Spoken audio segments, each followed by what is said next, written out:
The name of the new album is called It Takes a Village. Put a hashtag in front of that, It Takes a Village. And yeah, you can find it Spotify, iTunes, Google Play, everywhere online y'all can find it, so you can stream it. And yeah, that's definitely an album that's starting to pick up some speed, and it came from a struggle, it came from a fire.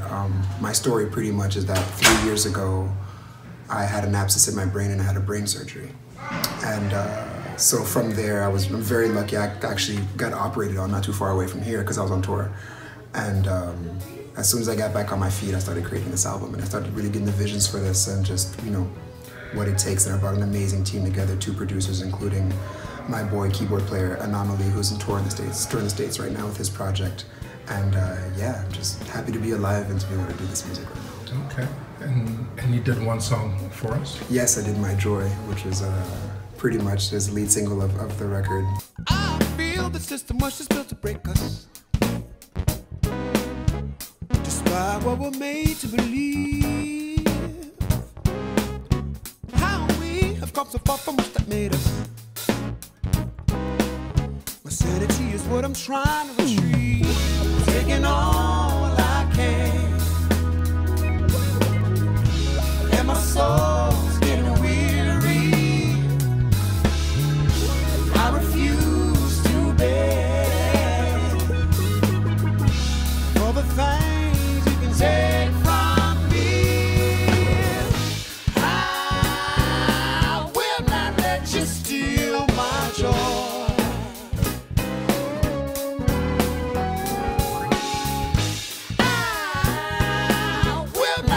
Just steal my joy.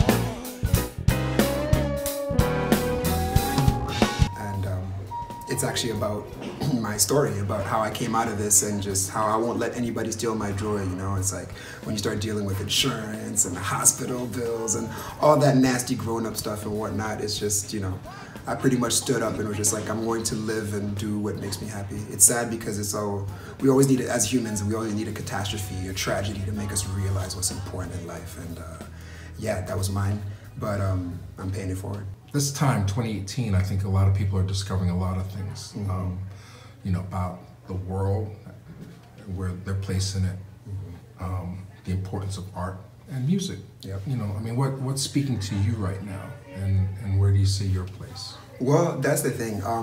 Somebody had asked me the question, you know, it's like, why do you do what you do? And you know, a lot of people, a lot of times as artists, you know, it's the ego, it's me. But I think it's about what you think you could contribute to the culture.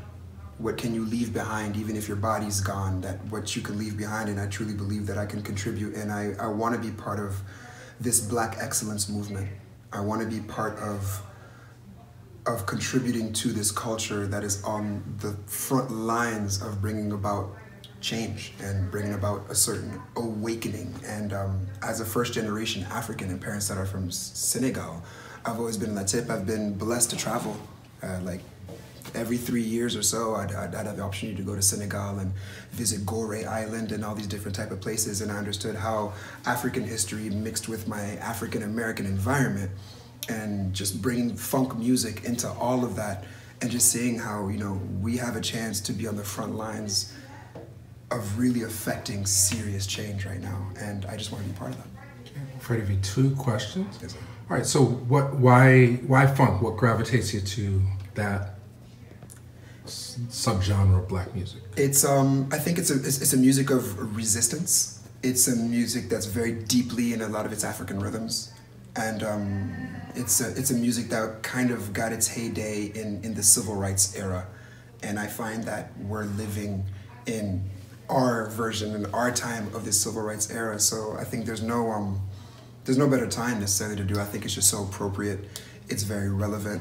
But the fact that you can be resistant but still celebrate life, and to bring everybody to the table and let everybody know that they belong and that we all have a place on this earth. But at the same time, I know who I am, I know where I come from, and I know what I need to do for my people as well too. And you can have both. And I think funk music really combines the thing of, you know, resistance, you know what I'm saying?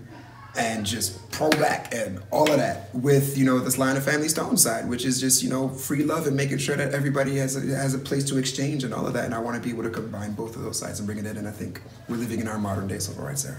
I love it. No, it's just, I posted on my Instagram today, actually, a screen cap from the Cosmic Slop music video. I said, you know, one of the best black films of the 70s actually was a music video. That's so true. Oh my God, I'm going back to that tonight. You know, so, you know, just in terms of what that subgenre was all about. Maybe you have some insight on it. Like, you know, I think George Clinton, he's cut off all the hair now, but he's still saying, you know, my mission was to tell people to dance themselves out of the constriction. Exactly, man. And so where are we now? I mean, is it still about why can't we just dance? Or is it another level to what these vibrations are giving us? I think there's another level to it, you know. There's definitely the power of the vibration and to dance and to celebrate and to be able to come out, but everybody understands the intention that's coming behind it. And you can call it wokeness, you can call it whatever you want to say, but it just seems that every single thing that is coming out right now, it seems to have the intention of putting out serious art, serious culture, something that is reflecting 2018, that's reflecting the times right now. And everybody wants to, you know, do something that's relevant and that's significant to the times right now. And so I'm kind of seeing that. And it's funny you bring up Cosmos Block and P-Funk, because it's a thing of Afrofuturism, you know what I mean? And how can we take our history, but bring it to the future and bring it somewhere else where we don't have to deal with the stuff that we're dealing with right now and take it to another place. Yo, what's up? It's your boy Fredy V, and you're watching Real Black.